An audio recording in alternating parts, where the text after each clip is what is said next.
j'ai 3 étoiles. J'ai eu 3 pontages. Et j'ai toujours 3 femmes, à 80 ans et le verbe toujours aussi gourmand et vert. Paul Bocuse décidé en 2005, peu après sa lourde chirurgie cardiaque, de révéler le grand secret de sa vie personnelle, la polygamie.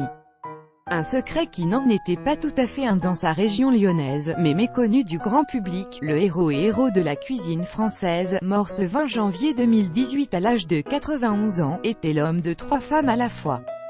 Quelques lignes seulement, avaient ainsi fait leur apparition en dernière minute dans Paul Bocuse, Le Feu Sacré et édition Glénat, biographie sacrément bien nommée du chef rédigée par sa belle-fille Ève-Marie Zitza-Lalu, fille de Patricia, la 3e de ces drôles de dames. Pour qui la situation ne le fut pas forcément drôle. Je ne regrette rien, sauf peut-être la peine que j'ai pu faire aux femmes de ma vie. J'espère qu'elles me pardonneront, confessait ainsi Paul Bocuse dans le très court passage, niché en plein cœur de l'ouvrage consacré à cette révélation. C'est Ève-Marie qui a un peu insisté pour le pardon, avait signalé après la sortie du livre la journaliste Brigitte Vital-Durand, qui était allée enquêter pour Libération à Collonges au Mont-d'Or.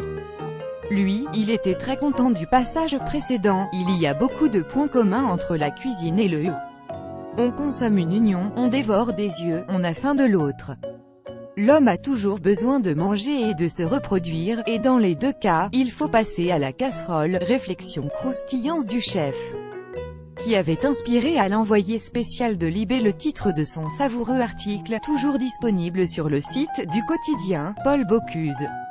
Monsieur Croque Madame S. Il y avait, jolie blonde de Saint-Rambert d'Île-Barbe, village voisin du fief des Bocuse, Collonges au Mont-d'Or, rencontrée à l'adolescence.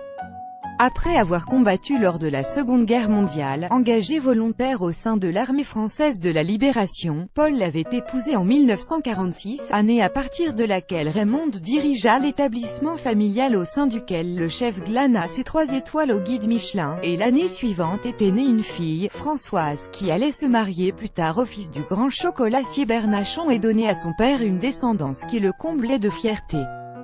Deuxième femme de la vie de Bocuse, ancienne directrice de clinique, lui donna un fils 22 ans plus tard, Jérôme, qui dirige les activités américaines du groupe et a eu un fils qui porte le nom de son grand-père.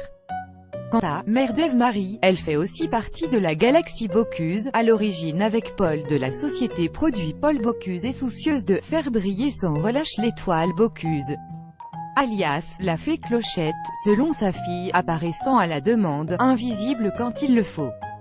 Rien à déclarer. Brigitte Vital-Durand avait bien tenté de connaître leurs sentiments, à ces 3 mesdames Bocuse entre lesquelles monsieur se partageait, déjeunant chez l'une, prenant le thé chez l'autre, dînant avec la dernière, partant à la montagne avec l'une, au Japon avec la deuxième, restant au coin du feu avec la troisième, élevant une fille avec la première, un fils avec la deuxième, confiant à la fille de la troisième la rédaction de ce livre testament.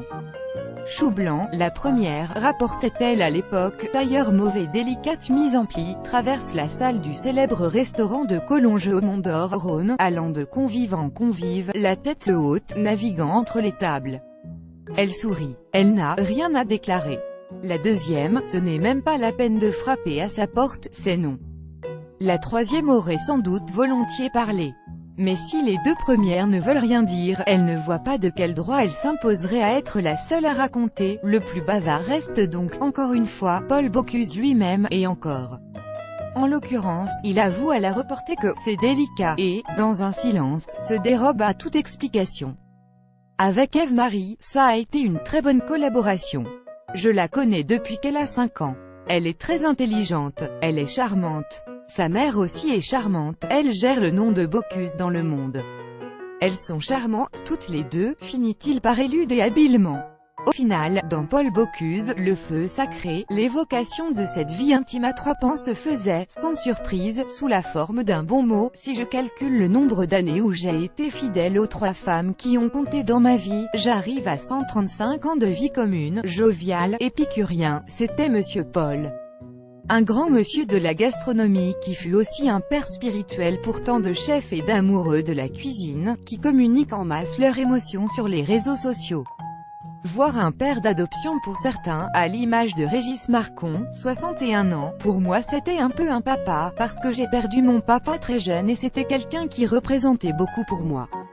a réagi, suite à l'annonce de sa mort, le chef 3 étoiles, président du concours Bocuse d'Or France, qu'il remporta en 1995, et qui a baptisé son dernier fils Paul en l'honneur du chef lyonnais.